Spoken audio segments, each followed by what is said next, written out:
Later that week, the thunderstorm was a thing of the past. During all of it, Pikachu had kept a silent vigil over the camp, redirecting the lightnings coming too close. After that, he returned to Ash in the champion's caravan. As the week continued, Ash grew stronger and finally had all of his strength back. During the week, many students tried to come secretly to look at him, but Ash always saw them coming with his aura. The students were promptly discovered and sent back to their camp. One night, Lance, Will and Cynthia had taken him in what was left of the village near the castle so Ash could say where was what. Of course, the boy told them that if the city had existed for a century after he left, then what he knew could be severely outdated. Lance told him then that even if a century had passed after his disappearance, the ancient texts they found told them that the city hardly changed. So Ash's memory could very well aid them and the archaeologists. This visit also brought Ash to a sort of closure. The boy was brought to tears when he saw what was left of his proud city, but he also felt relief when the Professor Blaine, the head archaeologist, tell him that the war wasn't caused by the hunters but by something else. The inhabitants have simply chosen to leave the city of Rhoda voluntarily to protect themselves. He also learned that the last queen of Rhoda was the last one to leave. She made sure that her subjects were able to flee the war before going herself and found refuge in the Sinnoh region. Her descendants still live on in their adopted region. After the visit, Ash returned with the champions in the caravan. Along the way, he felt something that made him stop and use his aura. Someone was spying on them. He secretly sent Lucario to fetch the spy and bring him or her in. It wasn't long before his Pokemon returned with a blonde-haired woman with him. Lance put himself before him while Cynthia and Will took the rear guard. Finally, Lance spoke once Lucario let the woman go. "Fancy seeing you here, Miss Domino. So, Team Rocket is interested in old paintings again?" asked Lance, tense. "Why not, champion? It's not like my boss couldn't afford them," tell the woman arrogantly. "Why am I not surprised to see you here? I know Team Rocket is always up to no good. It's always like that with trash like them," add the champion. Ash was waiting to see who would win this verbal match when he senses something else. The lady hasn't come alone. An attack was aimed at the champion and Ash quickly conjured an aura shield around the four of them. Lucario jumped into the darkness to find who attacked them. "I think it will be quite obvious if I state that we are not alone here," said Ash like what he did was nothing. It wasn't long before they were surrounded by people in black clothes with a big red R on the chest. There were at least 20 of them. Lance, Cynthia and Will released their Pokemon. Ash did the same with Ponyta. Lucario was already out somewhere and Pikachu was on his shoulder. His little yellow friend then jumped on the ground to join the fight. Their opponents also had their Pokemon out. Some Ekans, Weezing and a Nidoking or two. Ash didn't see anything more threatening. He then used his aura sense to see if the darkness didn't hide something more, but no, Lucario had already taken care of the psychic Pokemon who was hiding. "Only 20, my, you really think you can beat us with only them, my dear? You overestimate your chances," says Will. "It's more than enough to take the prize, but we don't have to fight. Why don't you surrender yourself, little guardian? My boss have a proposition for you," said Domino. "I'm sorry milady, but I must refuse the invitation. I am not really interested in what your boss want to offer me. Nothing good I assume, so I'm sorry but you will have to leave without me," said Ash, ready to fight. "What a little gentleman. But I'm afraid I have to insist." She then turned to the grunts and ordered them to attack. It wasn't long before the champions put their skills to good use. Ash wasn't left to his own device either. The Pokemon who attacked him sensed the powerful thunder of his Pikachu and the ground type really feel Lucario attacks when he appeared next to his partner. After a time, the grunts tried to attack him but he sent them some aura sphere and they retreat. At the end of the battle, Ash found himself with his staff pointed toward Domino. "I suggest you surrender, milady. It won't be very chivalrous of me to hit an unarmed woman," Ash said. "You are truly someone, my little gentleman. No wonder my boss is interested in you, but I have no intention to surrender. My code name is Black Tulip, sweetie, and we will see each other again," she said. She then launched a black tulip who made a bang and a flash of light. Ash's Pokemon surrounded him and they all hide their eyes from the aggressive light. When they were able to open them again, the unconscious grunts were still on the floor but there was no trace of that woman. She just left and leave her soldiers behind. Not very much what Ash would have done if he was at the head of a group. A knight never leave his friends or troop behind. It was a cowardly act. Lance and Cynthia run to him while we'll check the perimeter. Are you alright? You're not hurt, said Lance. I'm alright. Who are they? Are they part of one of the organizations you warned me about? Ask Ash. Unfortunately, yes. They are part of Team Rocket and if they attack now, that mean that they know who you are and where you are. A good thing that we leave tomorrow, said Will as he returned. We are safe for the moment. I called the authorities to arrest them. It's better if they don't see Ash here. Good thinking, Will, says Cynthia. Come on Ash, let's return to the caravan. You will be safe there for the time being. That girl. She is one of the best operatives of Team Rocket. Honestly, that is not saying much. She left her men here when she saw the situation turns against her. She is not very brave. If she is one of their bests, I was expecting more of a fight. Was she just testing me? Ash said.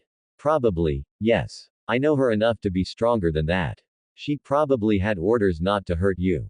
You won't be any use to them if you're too hurt to move, said Will.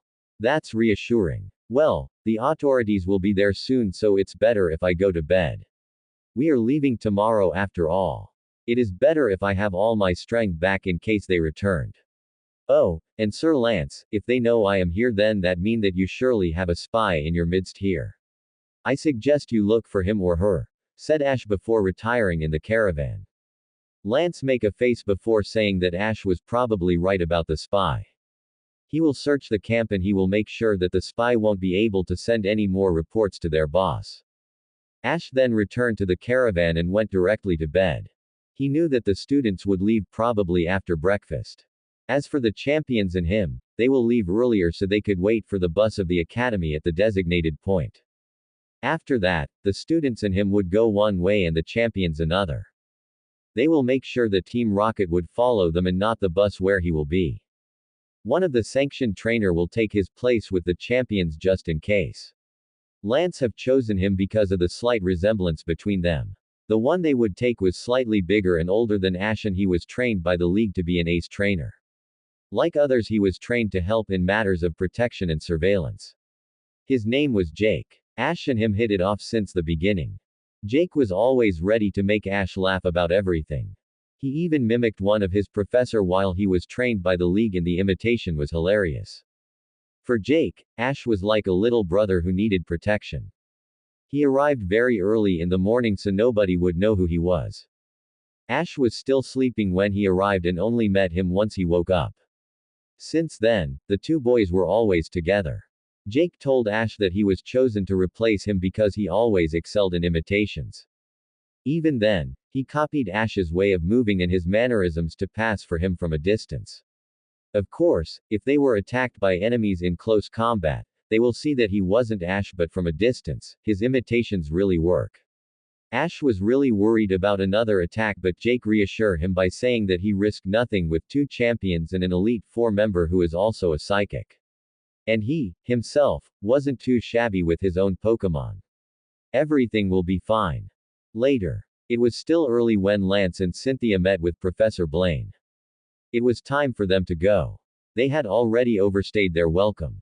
Lance spoke about the fact that he will send inspectors to find the spy of Team Rocket who sold the information about Ash to his boss. In the meantime, he told the professor to be extremely careful with his findings. After receiving reassurance from the scientist, Lance and Cynthia goes in the caravan and start the engine. It was time to go to the rendezvous point. Ash was a little nervous. The engine make a funny noise and he couldn't believe that something this big could move without horses. He was a little surprised when everything start moving. Jake then take his hand and tell him that everything was fine. Ash then nod a little nervously. Riding a Pokemon, he had done it. Flying on one, done too. After all, he did fly on his master's Pidgeot. But being in a machine that could move without aid from a Pokemon. That was a first. Everything was so different from his time and he wondered if he will adapt someday. There was no way for him to return to his time without Celebi's help, and he was pretty sure that Arceus would never allow that until his mission is finished. And that could take a long time. And once his mission is over, would he want to go back? After a time, Lancelot will drive and come to see if everything was all right. He brought a map with him to show Ash where they were going. Ash studied the map a little before saying that it was a good thing that they could cook and sleep in this thing because the trip would probably take a few days. Jake laughed a little before saying that it will only take a few hours in fact. Ash looked a little surprised until Lance explained that the caravan they were in was a lot faster than a horse and that the roads were a lot cleaner and larger too. There was a fork in the road where they will meet the bus for the academy. There Ash will change transport and go to the academy while the champions and Jake will continue on the other road. They will make a few stops along the way to make sure that if they were seen by an agent of Team Rocket, they will make sure that Jake play his role perfectly, to convince the evil syndicate that Ash was still with them. Even if it wasn't true. With the students. When the students start their last day at the excavation site, they were a little disappointed that the champions were already gone. Well. They then start by doing their luggage and making sure that they forget nothing in the tents before going to breakfast. After that, everyone was busy taking their luggage to the bus. Then it was the farewell by the team of archaeologists and taking some last pictures for the souvenirs. At 9 o'clock, everyone climbed in the bus for departure. It was a good 2 weeks and they were all happy about it, even if some were disappointed that they missed the champions' departure and the fact that they couldn't meet the last Aura Guardian. It would have been something. Professor Oak was talking to the other professors about a stop they have to make on the way to the academy. Some of the students who heard them assumed that they were probably talking about the stop to eat and thought nothing of it. After all, they make many stops for eating and bathroom break along the way to go at the excavation site. It was not surprising to think that they will stop along the way for the same reasons while returning to the academy too. They stop a few hours later to eat and to go to the bathroom.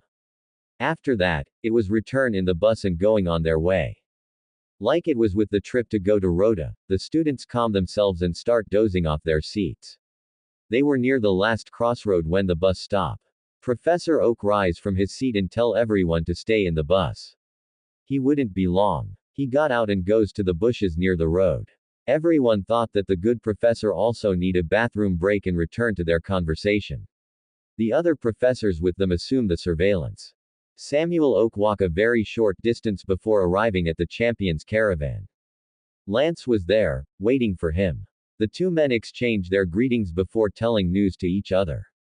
None of them had any problem on the road. Everything was going according to plan. Ash comes out when Lance call him. Pikachu was on his shoulder, but Ash had no choice but to put Lucario in his Pokeball. He know that the Jackal Pokemon doesn't like that, but he didn't had a choice. There wasn't any place for him in the bus, so Lucario tell Pikachu to guard Ash while he was in this round contraption. Ash sweat dropped when he heard that. Fortunately, Ponyta wasn't so difficult. Then, with Professor Oak and Lance, he goes to change transport. He sent a greeting to Cynthia, Will and Jake before going. Ash was nervous again. He doesn't sense any danger around, but now he will meet his new schoolmates. He have never been in school before, so he doesn't exactly know how to act. While they were walking to the bus, Ash couldn't help saying that he was a little nervous. After all, he never have been to school before. When the professor asked him why, Ash explained that, in his time, the educational system was more master-apprentice and that the school was just for the nobles. Ash wasn't a noble by blood. He was born a commoner. He only received an education when his mentor, Sir Aaron, took him as an apprentice. Before that, he couldn't even write his name. He wondered if the school from his time was different of the school from this time. The lessons were surely different. They finally arrive at the bus. Professor Oak climb on to talk to the students while Lance stays with Ash. He put his hand on Ash's shoulder and tried to reassure the boy. Don't be afraid. You're a smart lad, I know you can do it. You'll make your master proud, said Lance. I hope so. Why am I so nervous? It's just school. It's not like I'm going on a battlefield, says Ash, shaking a little.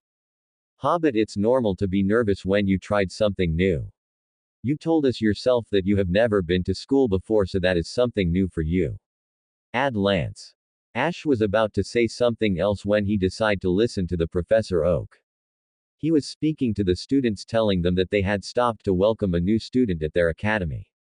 The other students were suddenly very curious about this new student.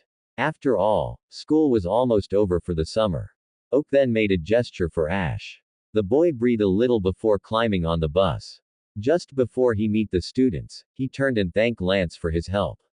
The champion smiled and saluted him before leaving.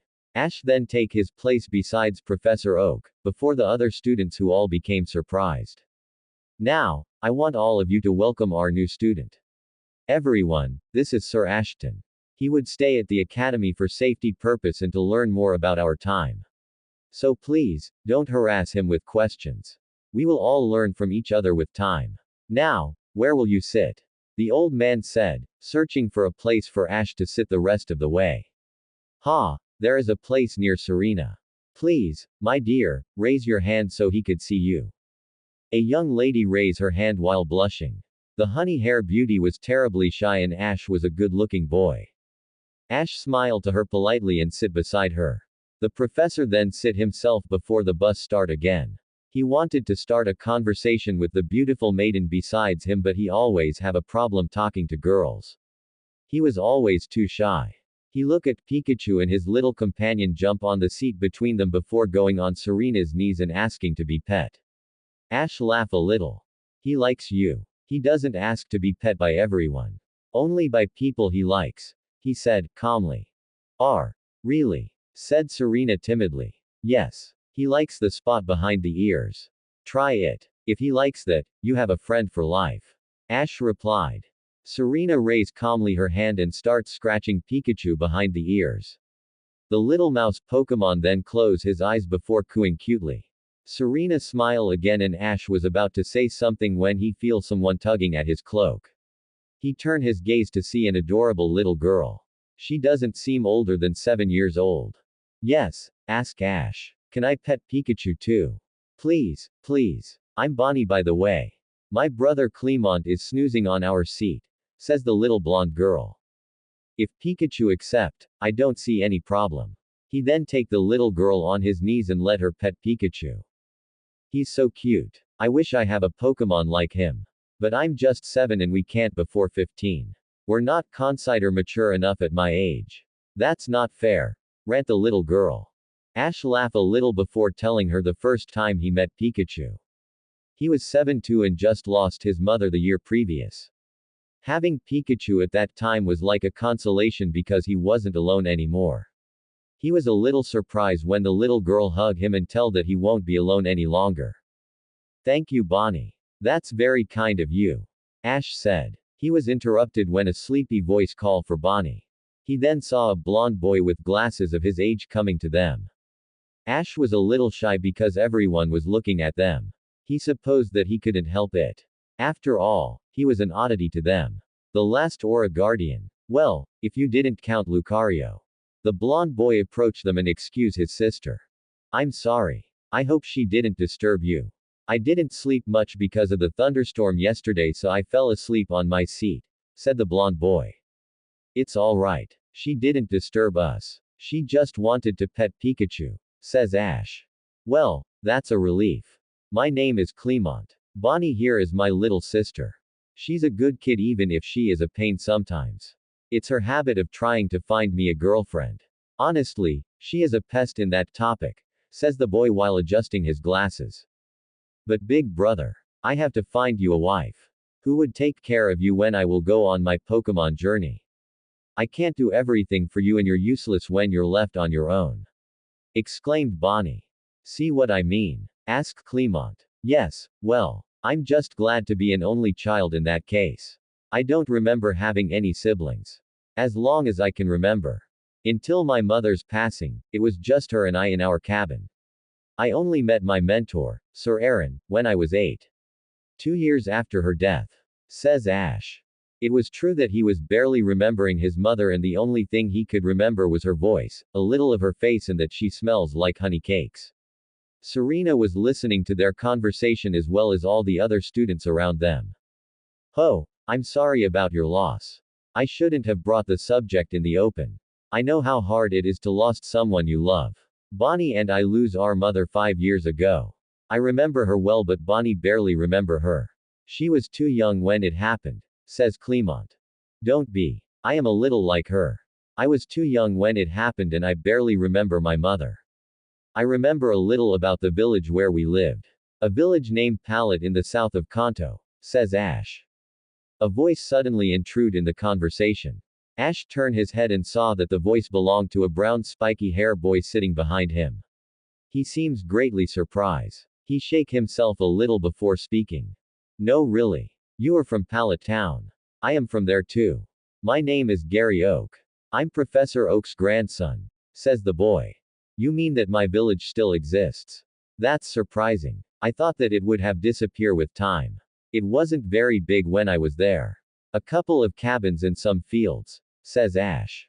Yeah, I imagine. But how did you travel from Kanto to Cameron?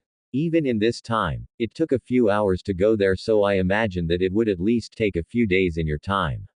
Asked Gary. Well, I can't really explain it. One night, I fell asleep in my mother's old cabin and the next day, I woke up in the forest near Cameron. Every time I try to remember what happened during the night, I draw a blank. I couldn't remember a thing. I suppose a Pokemon could have brought me there, but I don't remember anything, explain Ash. That's strange, says Gary.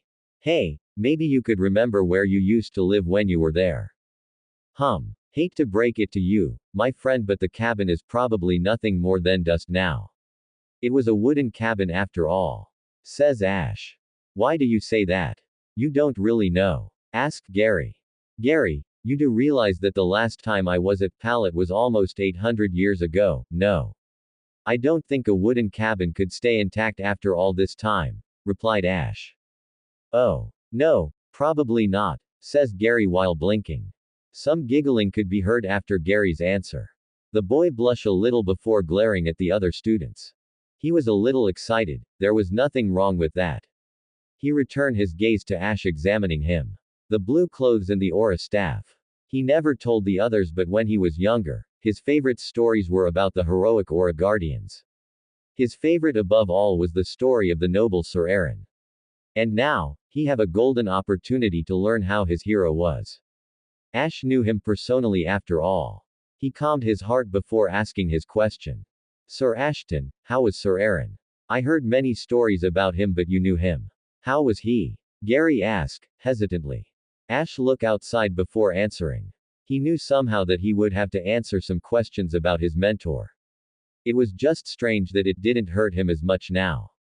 Maybe finding what really happened to him brought him some sort of closure.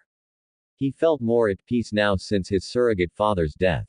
Please, call me Ash. If you continue to call me Sir Ashton, it would make it more easy to the criminal organizations to find me. As for answering your question, he was a great man. As noble inside as he was outside. I met him when I was only 8. He took me in, fed and clothed me and started teaching me how to use my aura. He didn't care that I was a little street thief. He didn't care at all when he discovered how little education I had. He was a wonderful surrogate father. I miss him terribly. I lost him maybe just weeks after my 15th birthday. I'm almost 16 now. But I will never forget how kind he was to me. And to the others as well. He sacrificed his life to stop a war. The only thing I have left of him are my education, my staff and Lucario, said Ash, peacefully. He must really have been someone, said Gary dreamily. The students were so absorbed by the story that it took a certain time before they noticed that they were already at the academy. In another place. In a dark office, 5 persons were waiting for the communication of their agent.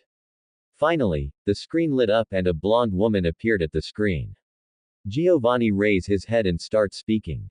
I want your report, Agent Domino.